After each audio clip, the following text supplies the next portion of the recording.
morning and a warm welcome to one and all. Such a joy to be in God's presence, and it's good to see our biker friends here as well this morning. Ricky and Victor, good to have you guys here. Warm welcome to those of you here. Anyone here for the first time? Can I see your hands? We have Ricky there, sister. Warm welcome to you. And special welcome to those of you who joined in online. Let's worship the Lord together. In Psalm 84, it says, "How lovely is your dwelling place, Lord of hosts. My soul longs for you, faints for the courts of the Lord. My heart and flesh sing for joy to the living God. Even the sparrow finds a home, and the swallow a nest for herself, where she may lay her young. At your altars, O Lord of hosts, my King and my God. Blessed are those who dwell in your house, ever singing your praise." So it's quiet in our hearts, but I will ask you to stand up joyfully thereafter. But let's quieten our hearts just for 30 seconds and prepare ourselves as we come before our King this morning. Those of you online as well, bow your heads and quieten yourselves, for we come before the living God this morning. Hallelujah.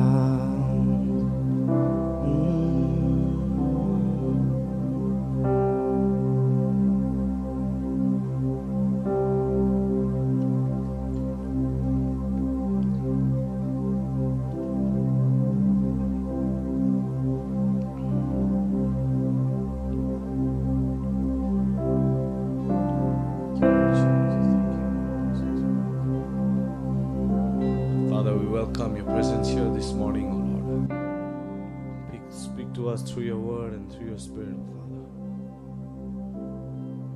God's people say, Amen. Shall we stand?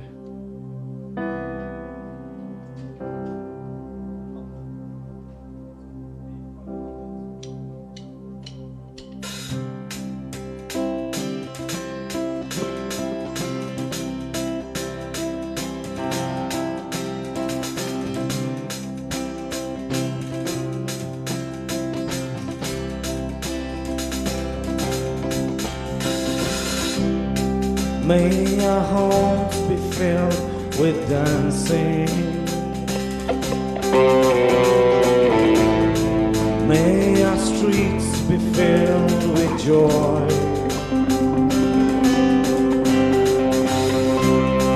May injustice bow to Jesus.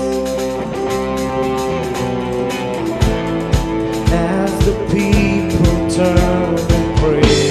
Come on, let's lift it up. From the mountain through the valley, hear our praises rise to you. From the heavens to the nations, hear our singing. Fill the air.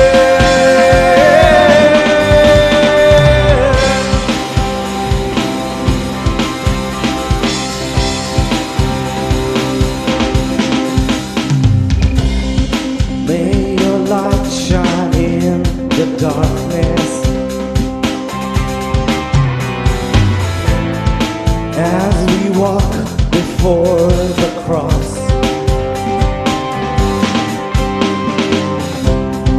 May your glory fill the whole earth, as the waters oversee. From the mountains through the valleys,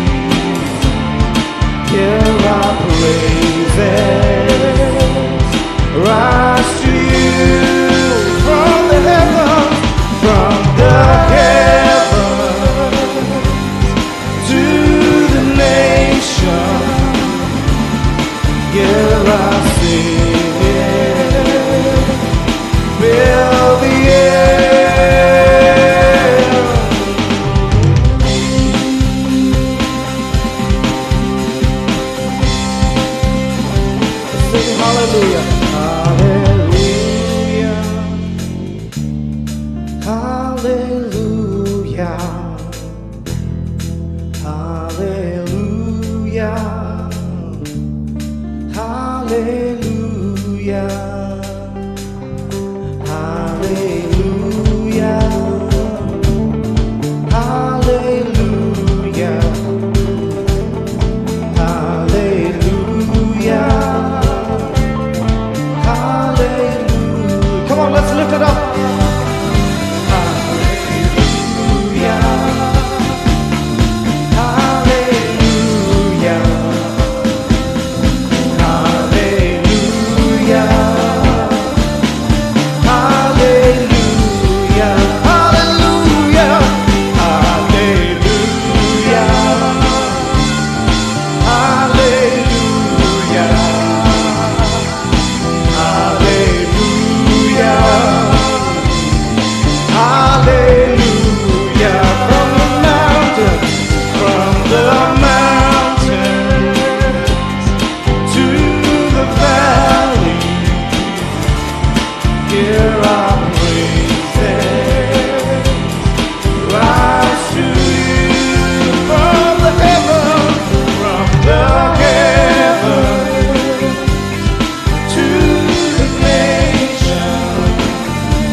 Mountains to the valleys, here our praises rise to you.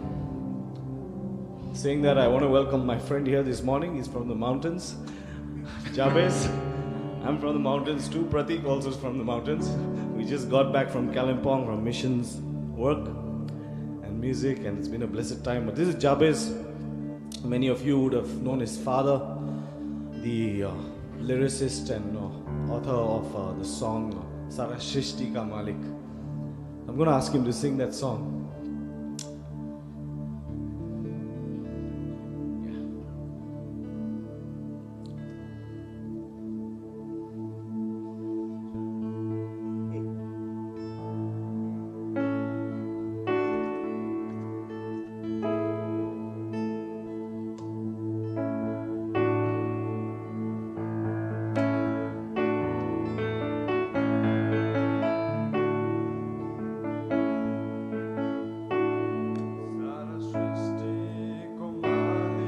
His mic on, please.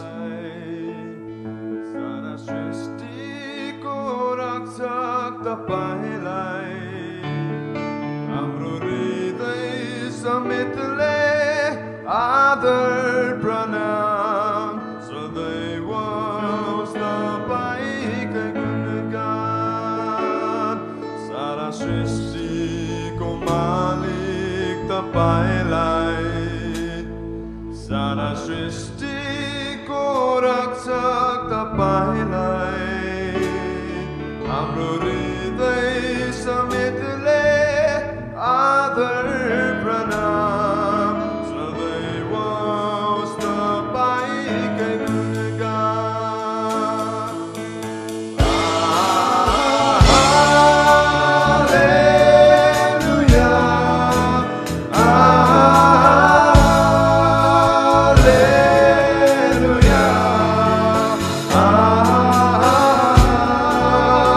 Hallelujah.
my shame.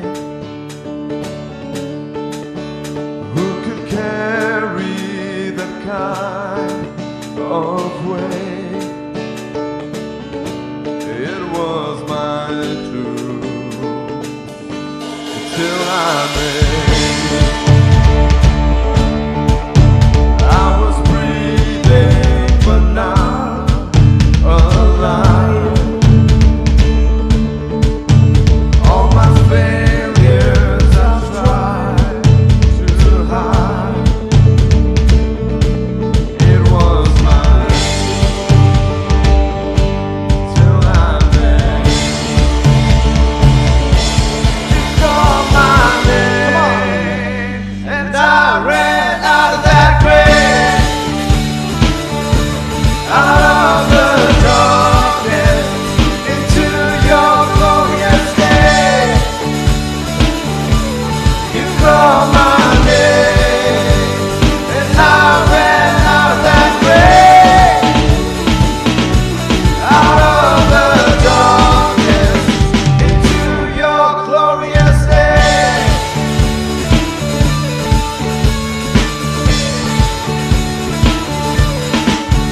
Now your mercy saved my soul. Now your freedom is all that I know. You'll make you, Jesus, when I met you. Oh, you called my name, and I ran out of that grave, out of the darkness into your glorious day. You called my name, and I ran out of that grave, out of the darkness into your glorious day.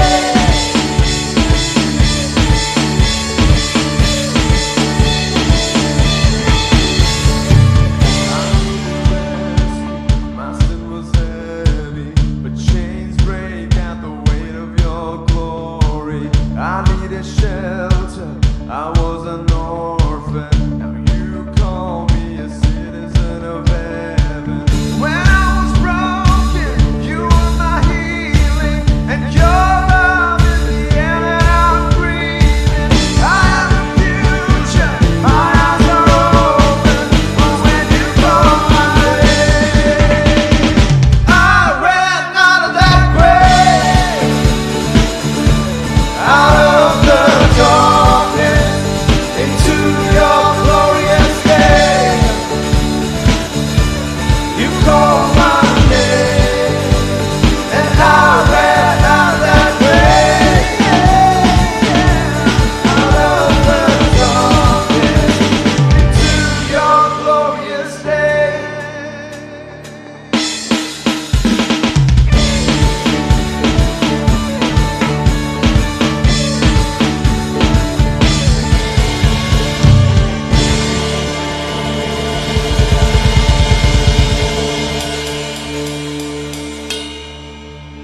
It's Christmas time in the city.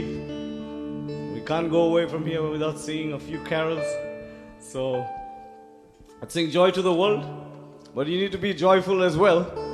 I can't see your faces with the masks on, but I'm sure you're singing. So maybe you can wave a hand sometime, or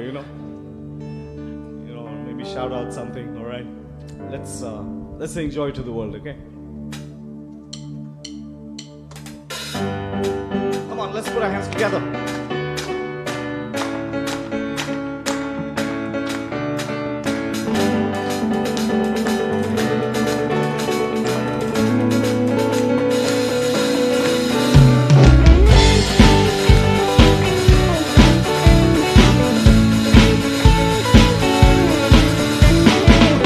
You can move a leg or two if you want.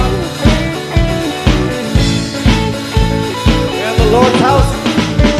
Joy to the world, the Lord is come. Let earth receive her King.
me hear you, everyone.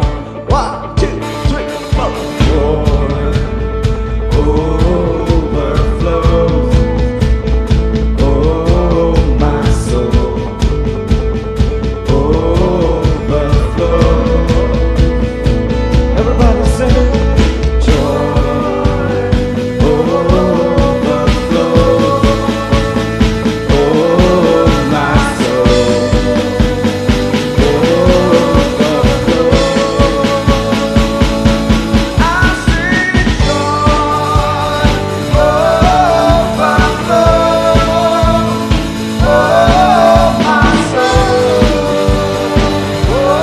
overflows. I sing joy overflows. Oh, my soul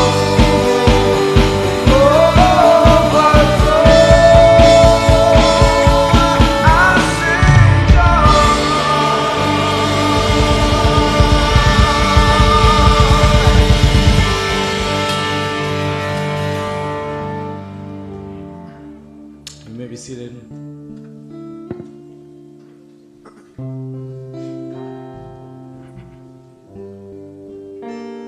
We shall worship the Lord with His tithes and our offerings as we sing the song.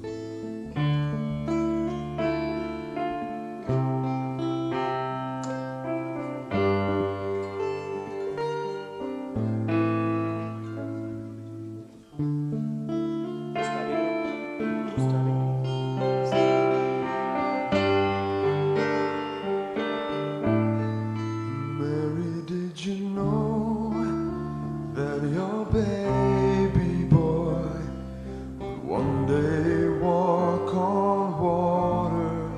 Mary, did you know that your baby boy will save our sons and daughters? Did you know that your baby boy has come to make you new? This child that you deliver will soon deliver you.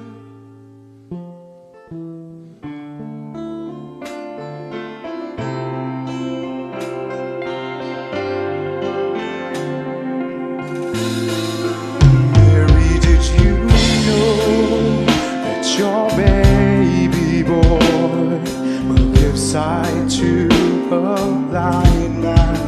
Mary, did you know that your baby boy will calm the storms with his hands? Did you know that your baby boy has walked to where angels roll? When you kiss your little baby, you kiss the face of God. Mary, did you know?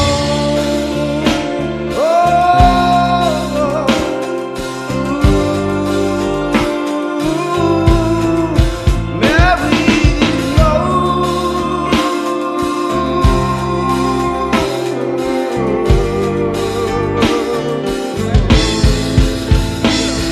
The blind will see, the deaf will hear, the dead will live again.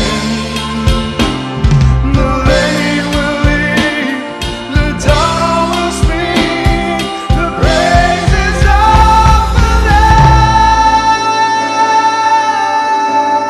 Oh, Mary, did you know that your baby boy is Lord of all creation? Mary, did you know that your baby will one day rule the nation? Did you know that your baby boy is heaven's perfect lamb? The sleeping child you're holding is the great I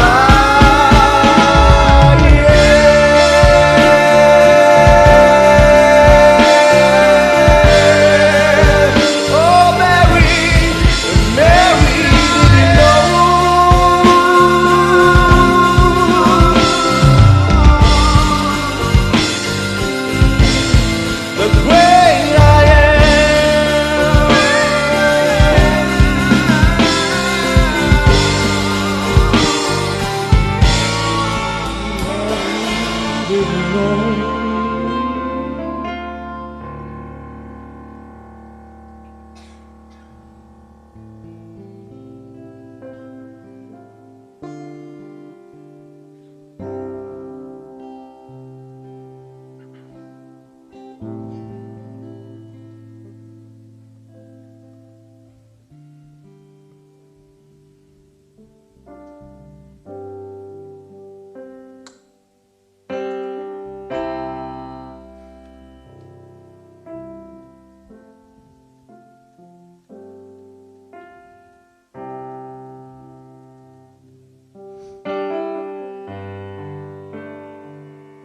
Matthew 1:23 it says, "Behold, a virgin shall be with child and shall bring forth a son, and they shall call him," I didn't hear you, Emmanuel, which means and is interpreted as our God is with us. Amen. Do we feel His presence here this morning? The great I am. A sign shall be given, a virgin will conceive, a human baby bearing undiminished deity.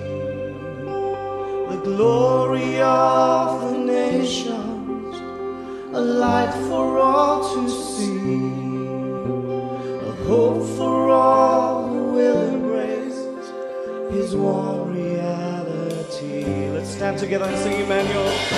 Emmanuel, our God is with us, and if God is with us, who can stand against us? Our God is with us, Emmanuel.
Will you hear the call of Him who did not spare His Son, but gave Him for us all? On earth there is no power, there is no death nor height that could ever separate us from the love of God in Christ. Lift it up. Emmanuel, our God is with us, and if God is with us, who can stand against us? Our God is with us, Emmanuel,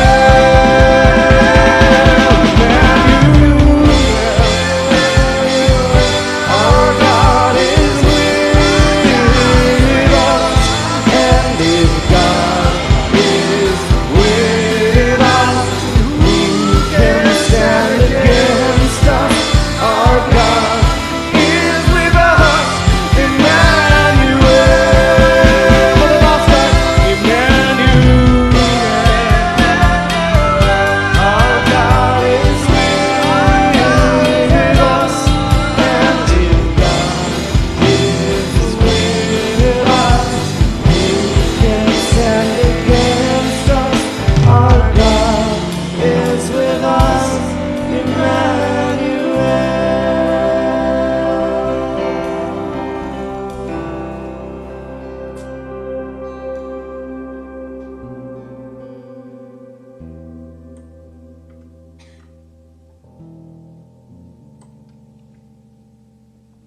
We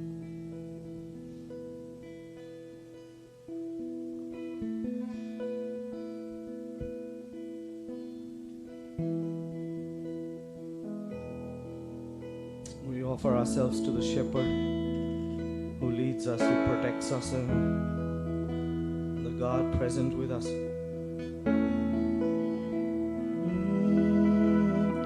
Shepherd of my soul, I give you full control. Wherever you may lead, I will follow. I have made a choice to listen for your voice. Wherever you may lead, I will go. Let's sing that again. Let this be our forever. Shepherd of my soul, I give you full control. Wherever you may lead, I will follow. I have made a choice to listen for your voice. Wherever you may lead, I will go. Be it in the quiet pasture or by a gentle stream, the shepherd of my soul is by my side. Should I face the mighty mountain or valley dark and deep, oh, the shepherd of my soul will be my guide. Be it in the quiet pasture or by a gentle stream, the shepherd of my soul is by my side. Should I face the mighty mountains or valley dark and deep, the shepherd of my soul will be my guide. Oh, the shepherd of my soul, the shepherd of my soul, the shepherd of my soul will be my guide.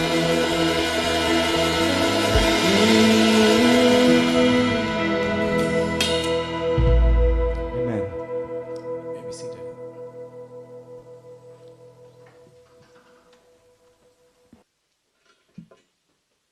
Thanks, Danny and team. Thank you for that amazing time of singing and praising our Savior. Jabez, it was your anointed brother, and thank you so much for leading us and leading in songs as well. Jabez, if you plan to move to Delhi, please let me know. I'll be very interested. And Danny, you can bring more people from the mountain. That's great. Thank you so much for joining us this morning. We have a few announcements pertaining to Christmas service, which is Saturday, this coming week, 25th. If you've forgotten when Christmas is, it's 25th, Saturday, not Sunday. Saturday, we have two services. We have one at 9 a.m. and one at 10:15. So two English services, one at 9 a.m. and one at 10:15. The online telecast, the live telecast will be at 10:15. So 9 a.m., 10:15. We do have childcare. We don't have Sunday school. We do have childcare where your kids can watch Christmas movies. So if you want to bring them along as family, if you want to come, we have a space for them. We have movies for them they can enjoy if they don't want to sit through the service. So that's Christmas service next Saturday at 9 a.m. and 10:15. We do have a Sunday service, so don't chill out, don't sleep in. We do have a Sunday service next day, 26th, back at 10 a.m. So again, 9 a.m., 10:15 on Saturday morning, Christmas Day, and 26th, 10 a.m., back to one service at 10 a.m. Now this morning we have God's Word brought to you from a very special person. He needs no introduction, at least to us. But those of you who do not know him, I call him Uncle CB Samuel. Uncle CB has been a faithful man of God in this city, in this country, and across the world. And he has blessed many through God's gifting and stewardship to him in sharing, teaching, and preaching God's word. So thank you, Uncle CB, for bringing God's word to us this morning. Would you please come and share God's word? This morning I'm privileged to bring God's word, and Pastor Joy has given me this special privilege of being here. And I know this has been a difficult time for all of us the last 2 years. And I think Pastor Manav reminded me once that the last time that I spoke here, that was, 2020, I think, or he said after that the lockdown had been introduced. So I hope that doesn't happen this time. But I'm happy that I can be here in person. There's always a great joy of being. Even the ministry of the word is quite different when it is an in-person service, because you actually see people. And, I'm not very much a fan of the Zoom thing, because most people put the Zoom off, so you end up seeing your face and preaching to yourself. But, it's always good to meet and be able to bring God's word. Now, I understand you've been looking at quite themes or passages from the Old Testament which talk about the Messiah, the child who was given to us. And I think that is very important, because the significance of Jesus can be only understood in the context of the prophetic words which were given prior to his coming. And it is very clear in the scripture that people who were waiting for the Messiah knew the scripture, even though they did not finally respond to him. Jesus himself said, "You search the scriptures, and the scripture bears witness to me, but you did not accept me." But they knew the scripture. That's why even when Herod asked as to where would the person who is the king of the Jews, or whatever it is that he thought would be born, they were very clear. They said, "In Bethlehem." They knew the scripture. And that is the biggest danger sometimes, to know the scripture and not recognize the person of Jesus. And I think it is very important for us, therefore, to look at the Old Testament passages.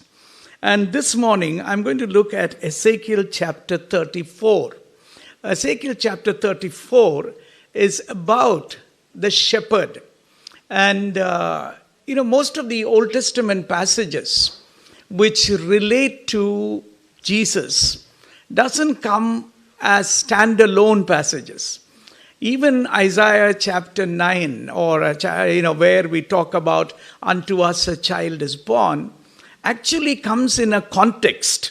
And it's very important to know the context. Otherwise, we don't feel the strength of that passage, because it comes in the context of hopelessness, despair, gloom. Those are the words which the prophet used. And then it says, "Unto us a child is born." Nevertheless, the people in the gloom have seen a light. And so very important for us to know the context. And so Ezekiel chapter 34 gives us one of those prophetic words in which God says he is going to act. Emmanuel, God with us. And when we read the Old Testament passages and we know about the prophetic word about Jesus coming or about the Messiah, it is not a guest appearance. Today we had someone who led us in the worship, and of course Pastor Joy said he should come back to Delhi. But basically there are people who come very good, what we call guest appearance. Now that is not what happened when Jesus came on earth. Because the Old Testament says that God saw what was happening and he came in, he sent his son, as the New Testament would say. But God comes in to act. God comes in to act, to change the situation. And Ezekiel 34 tells us about one such incident where it says God sees the condition of the people, and he sees his flock being, exploited, oppressed, and in fact wandering and therefore scattered and becoming food for wild animals because the shepherds didn't do their work, or those who were responsible for them. No wonder when Jesus looked at the people, he was moved, and it says he saw them as sheep without a shepherd. And he himself condemned the Pharisees as those who were leaders who didn't take care of the people. And then Jesus said in John chapter 10, I am the good shepherd. And so the baby who was born, was someone who was here to do business. He came here to act, to correct that situation. And so in Ezekiel 34, we see the context where there were leaders who did not care for people. And that is not very unusual. Leadership is always a problem. Leadership is always a problem because when we enter into leadership, we have very noble, purposes and noble statements. It's like all these competitions, when person wins, I've not seen for a long time, but I used to, I think India has not won Miss Universe for a long time. Recently, I think we got one. And I didn't watch the program, but in the earlier times when I've seen it, they'll ask them, what are you going to do? And most of them, are so filled with love for the poor, for the marginalized. And when I win, I'm going to do this. And then we never hear of them. We only see them in movies afterwards. Maybe one or two have actually done it. But often they make these noble commitments. And then they don't do it. And leadership is like that. They are always talking about serving the people. But when they become leaders, instead of serving the people then give them a kind of a platform by which their ego is built. And they end up actually using the people for their own purpose. And this is not just unusual, it is normal. There are very few leaders who actually served people in the history of the world. And these leaders are very particular about their image, and unfortunately, in the Christian community, it's no different. There have been books which have been published in recent years, which were studies about such leaders who actually exploited the people. They're all preoccupied with their own image. And Ezekiel 34 is the context in which it talks about God acting to come down to be the alternate leader, the shepherd.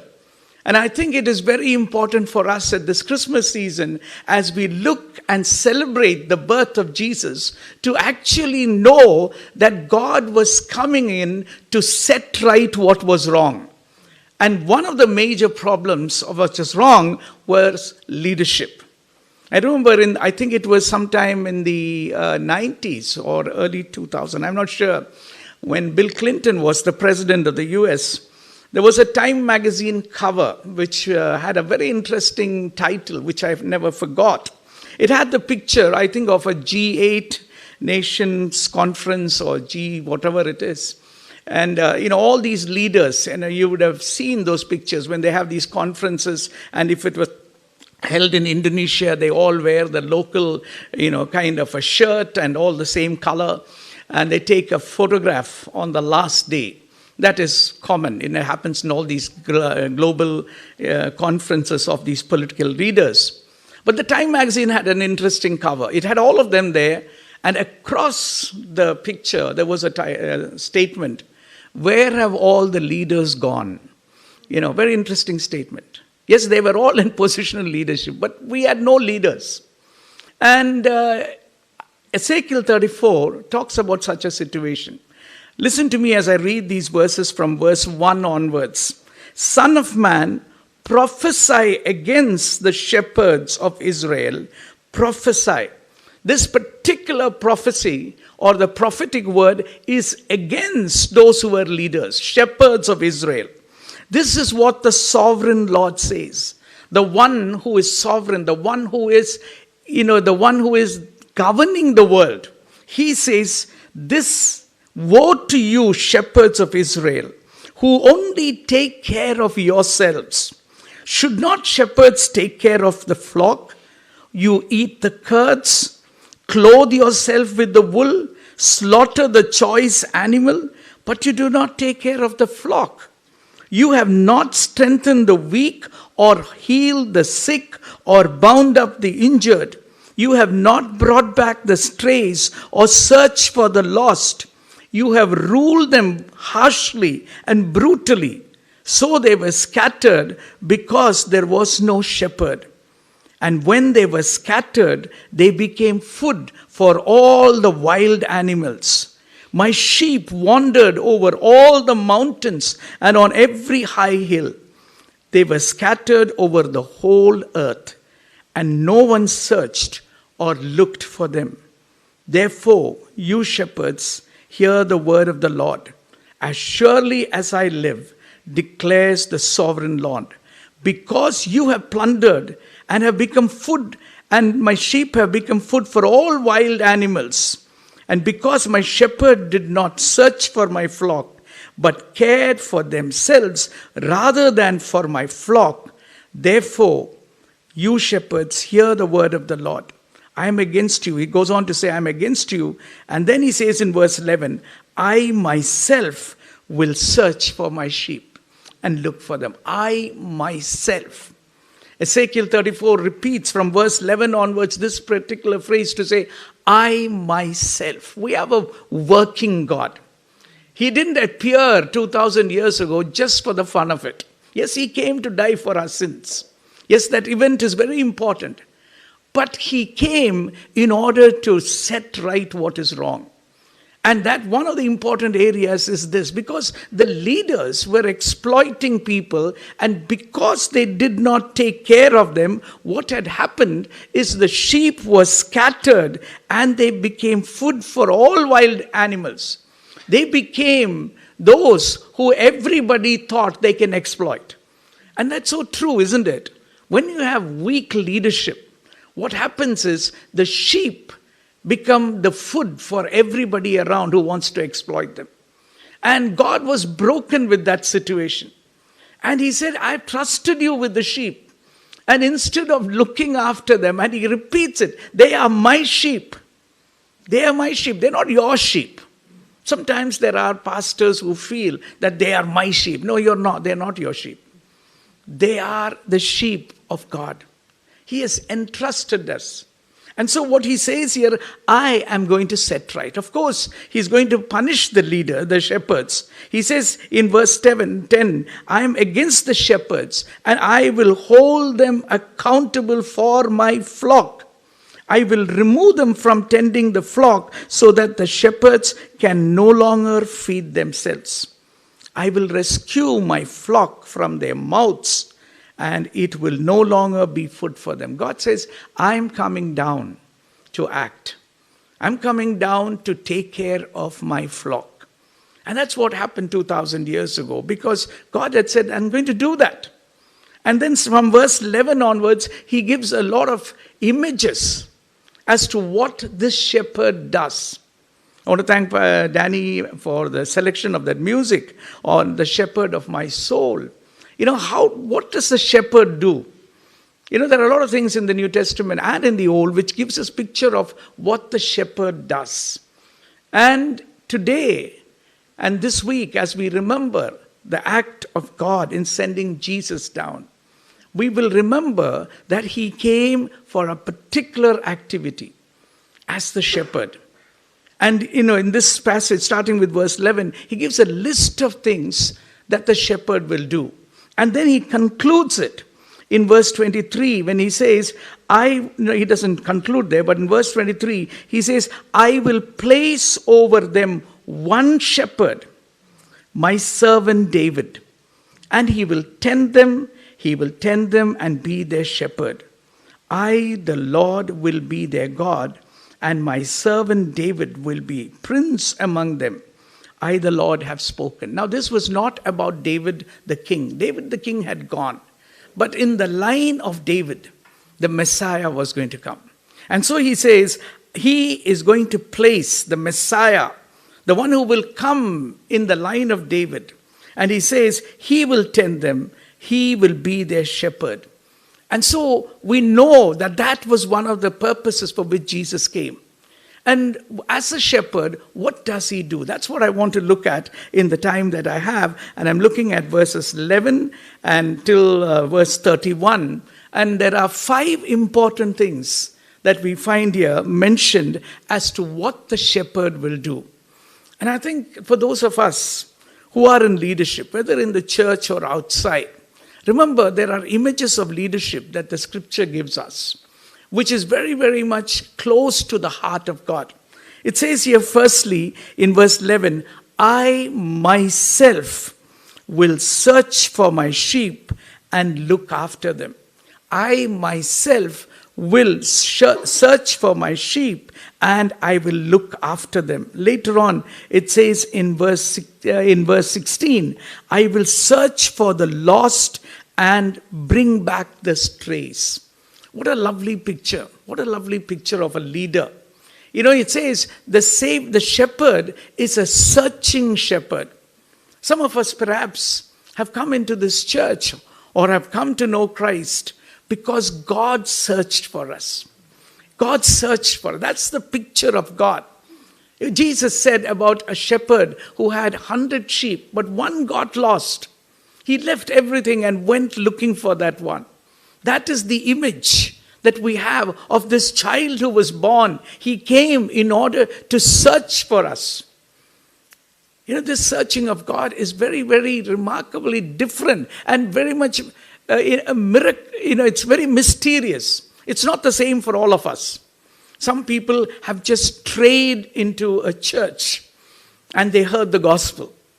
And, you know, they cannot explain how it happened. You know, and there are many ways in which God moves. I still remember of an incident that I was listening to here in Delhi about a person from actually Mumbai. And he was an alcoholic, and I think he was in Asha Bhavan. He was here. He was on drugs, and that's why he came here for rehab. And actually, he had come to Christ in Mumbai, and he was telling us, you know, he had come out of drugs, and he was just helping. And he, unfortunately, I heard that he died later on. May not be of drugs or alcohol.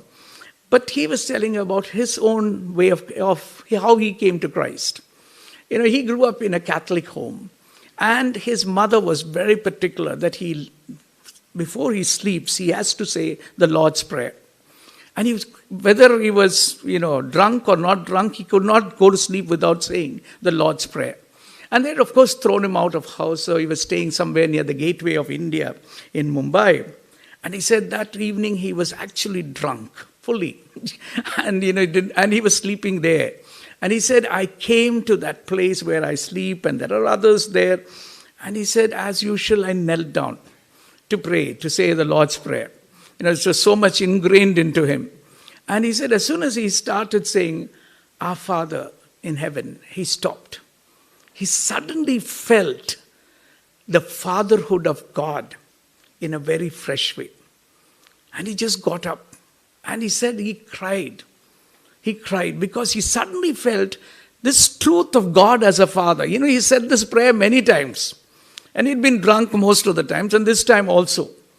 But he suddenly came to realization. He said, I went to a local church there, nearby, late in the night, talked to the pastor concerned. And that changed his life. And you ask, and there is no way in which you can explain, unless you can understand God as a searching God. And he says here, he will bring back the lost and the strays, those which have strayed away. There is nobody who is beyond God's redemption. Some of us perhaps this morning are thinking about our own family members and our friends who have gone, strayed away. And we may have given up on them. But God doesn't do that. God doesn't do that. And we have hope. Even if you came into this church accidentally, as somebody says, there's no accident. God has a purpose. Because we have a God who is a searching God. He searches for the lost and brings back the strays. I wish all our churches were known as churches which search for the lost and bring back the strays. Bringing back the strays is not easy. Sometimes the church is too sophisticated because the strays don't look like us. The strays don't look like us. I remember when I was a pastor at DBF years ago, and it was in the 70s, and I stayed in a drug rehab center. And Sunday morning was difficult. We used to meet in Triveni. I don't know, I'm sure Ruata's dad and all would remember that. And we used to meet in Triveni. Before that, we used to meet in Imperial Hotel. And we had all these people, drug rehab center, and all of them were unique in each is unique. And just when I'm getting ready to go for service, the whole night they won't sleep. They'll say, CB, I want to come with you to church. And we had one bathroom for 10 people. So I had to get up early to get ready. And they'll all come. We all used to come by bus from South Extension, and we'll come in to Imperial Hotel, which is on Janpat. And it was like an Afro-American church, because they'll sit in the front row and they'll say, go on, CB, And the rest of them were all, very quiet. And, but, you can't do anything. That is how it is. The strays are like that. They don't look like all of us, like Sunday morning best. And then one of them, and he played the organ. We had a piano there. Mrs. Mackey used to play. And so that Sunday, I'm not sure who played. But after that, this guy he knew some 14 instruments or something like that. He also was picked up in Mumbai. And he'll go to the keyboard and start playing, and everybody will be wondering, is it the same keyboard? No, because he could bring out fantastic music out of it. But this is the problem. I think sometimes the church is too sophisticated for the strays of this world. But we need to go back, because there are a lot of people outside who the shepherd came for. And he came to search for the lost and the strays. What a lovely statement. I love it. And that is where God is present. He is present there. He says, I have come. And he says, this is what, we have a working God. The second thing that he says here is that not only does he look for us and search for those who have strayed, but he says in verse 12, as a shepherd, he looks after his scattered flock when he is with them. So I will look after my sheep. And later on it says in verse 14, I will tend them in good pasture. What a lovely image. The shepherd is somebody who feeds us. The shepherd is somebody who nurtures us. This last year, as I said, or this year has been a difficult year for most people. But one of the most beautiful things is that the shepherd is the shepherd who has comforted us. He has nurtured us. There are times when we were totally lost, not knowing which way to move. Thank God we have a God who is a shepherd, who's not here to condemn us, but to nurture us. That's what it says. He says, I will take them, I will give them a place for grazing. There it says they will lie down in good grazing land, and there they will feed in a rich pasture. What a lovely picture. Psalm 23 says, the Lord leads me to green pastures. As we enter another year soon, if you don't know the shepherd, please, I would ask you to know God as the shepherd. Because he's here to nurture us. He's not here to condemn us. He knows that none of us are perfect. And each of us are at a different level. We can sometimes sit and condemn ourselves, but God doesn't condemn us. He knows we have tendency to stray, tendency to be lost, and he comes after us and he nurtures us. What a lovely image of a shepherd who tends his sheep. The third thing that he does is that he restores. Because it's one thing to search. But when you search and you find the sheep, unfortunately, in the world in which we live, the sheep are not looking good. They are hurt. And so it says here in verse 16, I will bind up the injured and strengthen the weak. And that is what the shepherd was supposed to do in the first place. But instead of looking for the sheep and binding the injured and strengthening the weak, they exploited them. We live in a world where people are deeply hurt. Just a few weeks ago, I was talking to a young man who I know very well, and he used to be involved with young people, he was working, but he used to be involved in bringing young people home, talking to them about God. I said, hey, how are things going on with your youth group? He said, Uncle, this year has been difficult. Difficult in the sense, I myself have come to a place where I have questions about my faith. And I said, why? He said, COVID totally derailed me. I said, but you didn't lose anyone in your family. I know. He said, no, I did lose. Because, COVID suddenly left many people, even if they didn't lose anyone in their family, totally derailed. They didn't know where they're going. And I'm hearing every day of people who are going through mental illness, sickness of the mind, people who are going through depression. In fact, some of them even have attempted suicide. This is the world in which we live. And the shepherd says, I have come to heal. I have come to bind up the injured and to strengthen the weak.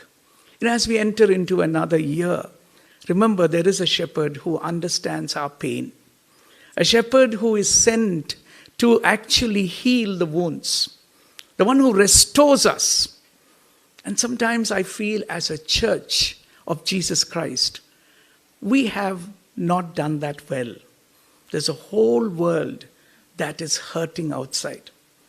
And unfortunately, the COVID has shut us up like everybody else.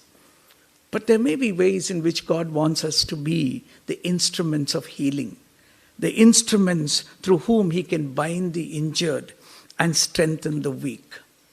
And let me move on. The fourth important thing that we know about the shepherd, that he's a very just shepherd. Yes, he's a compassionate shepherd. But he comes to punish the leaders who have not done their work. But more than that, he also corrects the injustice that is there among the flock. So he says here in verse 16, I will shepherd the flock with justice. The sleek and the strong I will destroy. Because among these sheep, there were some sheep, or goats as you would say, that were trying to be unjust towards the other sheep. In fact, the description is so beautiful that I want to read it. He says here, I will judge between one sheep and another, between rams and goats. Is it not enough for you to feed on good pasture? Must you also trample the rest of your pasture with your feet? Not only did you eat, but after eating, you made sure nobody else can eat. There are some sheep like that. They're not happy with just being contented. They are happy by making sure nobody else is happy. And it says here, must you also, is it not enough for you to drink clear water? Must you also muddy the rest of their feet? Must my flock feed on what you have trampled and drink what you have muddied with your feet? Then he goes on to see, I myself will judge between the fat sheep and the lean sheep. Now he's not talking about size of people. Because he says, because you shove with flank and shoulder, butting the weak sheep with your horns until you have driven them away. You are actually a bully. Instead of being a caring person, you actually try pushing people around. I will save my flock. They will no longer be plundered. I will judge between one sheep and another. Very important. God says, I'm a God of justice. There is so much of injustice in the world outside, and it's always possible for us to make a lot of noise about injustice outside. But he says, I know there is injustice among you also. You eat and you don't care for others. In fact, you make it worse for others. And then you bully people around. He says, I'm going to correct that. I'm going to correct that. I will come personally to be the caring shepherd. And he says, I will put a shepherd to do that. And that is where Jesus comes in. The final point that he says that he will do, he says in verse 25, I will make a covenant of peace with them and rid the land of savage beasts, so that they may live in the wilderness and sleep in the forests in safety. The whole set of the verses here talks about a covenant of peace. That's what the shepherd does. The shepherd is not simply saving us, but also ensuring that the whole world will be redeemed so that we live in a safe world. He makes a covenant of peace. Jesus said, I give you peace, not like what the world gives, but a peace that passeth understanding. And this morning, that is the shepherd who has come for us. When we talk about Jesus' birth, it was not a little child. I like that little child, unto us a child is born. But we take it out of context. We leave the child there. We prefer Jesus as a little child. But he didn't come to remain as a child. Because, this song, I always refer to that. Today we didn't sing it. What's it? Away in a Manger. That song has got a problem. Because it says, the little baby Jesus, the cattle are lowing, but the little baby makes no noise. I wonder what kind of a baby, because some of us who have had children would know that we make sure there's no noise around. I don't think Jesus was an exceptionally different baby, that he did not cry. But the important thing is, he was born as a child. And in that child, God had made the promises. It is the intervention of God to set right what is wrong. The shepherd who has come for us to look, to search for those who are lost and the strays. And then the one who is here to nurture us, to build us, to be able to stand and to be in a place where we can rest, we can flourish. He has come to heal. He has come to strengthen us, to revive us. He has come to set right what is wrong, to do justice. He has come to bring peace. That is the shepherd of my soul. And I want to close by giving you an invitation. That is the invitation between you and God. If you don't know the shepherd, this Christmas, I would like you to accept, because it is very easy. It's not very difficult. Because we are lost. There's no question. Everything is done by God. All that we are supposed to do is to say, God, become the shepherd of my soul. That's what I want. As you enter into another year very soon, remember, it's easy to walk through difficult situation when you have the shepherd with us. The Lord is my shepherd. Would you pray with me? Our Father, we thank you again that you sent Jesus to be the shepherd, the good shepherd. We know, God, we live in a world where there are so many shepherds, so many who claim to be shepherds. And we know, God, that their purpose is not to nurture, to look after your people, but, oh God, to exploit people. I pray that each one of us would understand and know the true shepherd. Thank you for Jesus, in whose name we pray. Amen.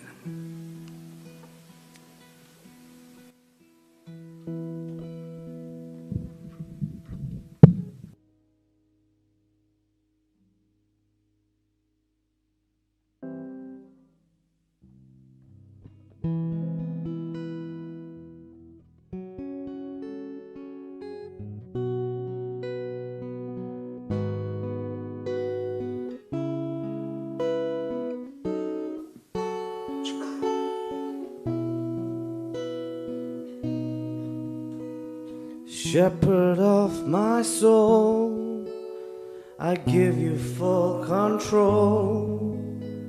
Wherever you may lead, I will follow. I have made a choice to listen for your voice. Wherever you may lead, I will go. Let's stand together and sing this song.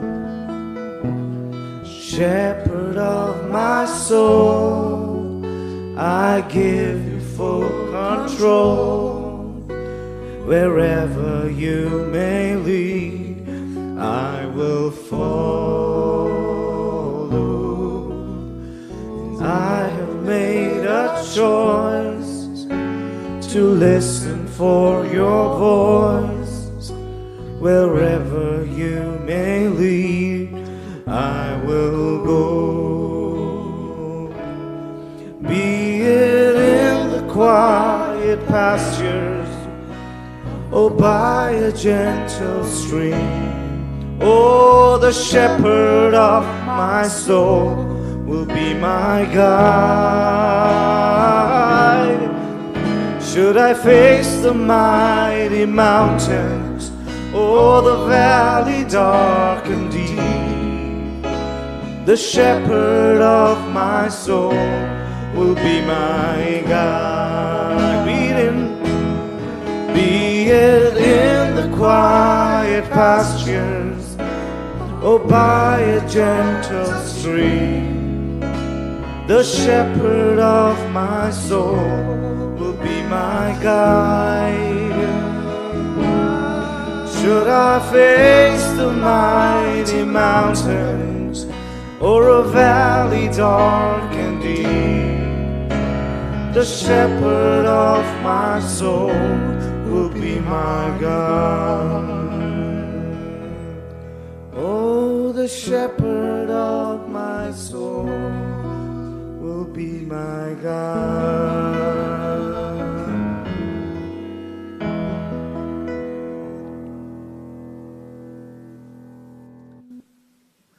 Yes, Lord. In your most joyous moments, even in times of grief, in the pinnacle of our life, and even in the darkest times, you are the shepherd of our soul. There is none like you. There is none beside you who has done for us anything like what you have done for us. It is in incarnation, it is in Christmas or Advent that we experience your shepherding, your love, your joy, your peace, your intervention, your light piercing through the darknesses in our lives. And to you we yield, to you we surrender.